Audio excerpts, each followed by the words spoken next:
1193 में भारत में एक ऐसा आक्रमणकारी आके आक्रमण करता है जो विध्वंस करते हुए एक ऐसी यूनिवर्सिटी को जलाकर राख कर देता है जिस यूनिवर्सिटी के गेट कीपर्स तक को इतनी नॉलेज थी कि उन्हें बहुत सी भाषाएं आती थी और तो और यूनिवर्सिटी में आने वाले छात्रों का एंट्रेंस टेस्ट भी वो खुद ही लिया करते थे। मार्च 2006 में हमारे भारत के राष्ट्रपति एपीजे अब्दुल कलाम ने इसी यूनिवर्सिटी को फिर से रिस्टोर करने का प्रस्ताव रखा। भारत को विश्व गुरु कहलाने में बड़े कारणों में से एक कारण था नालंदा यूनिवर्सिटी।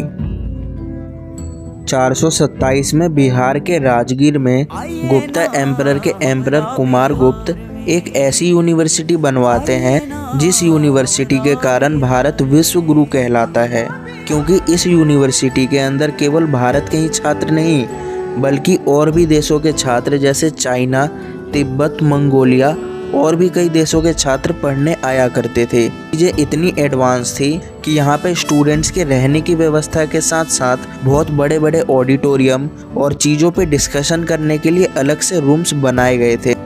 इस यूनिवर्सिटी के अंदर बड़ी बड़ी साइंस से लेके लिटरेचर, थियोलॉजी, मेडिकल साइंस सारी चीज़ें पढ़ाई और समझी जाती थी।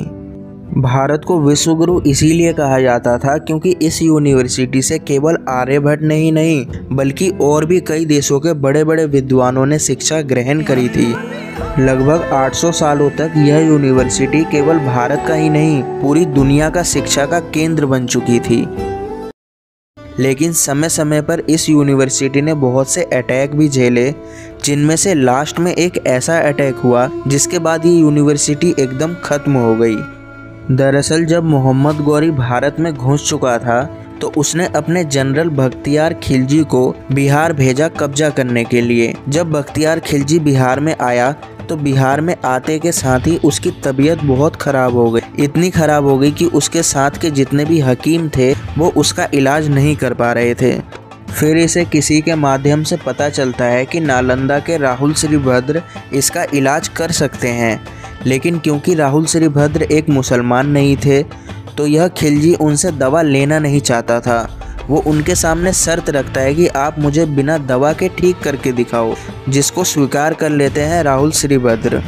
तब कुछ ही दिनों में बिना किसी दवा के बख्तियार खिलजी एकदम ठीक हो जाता है।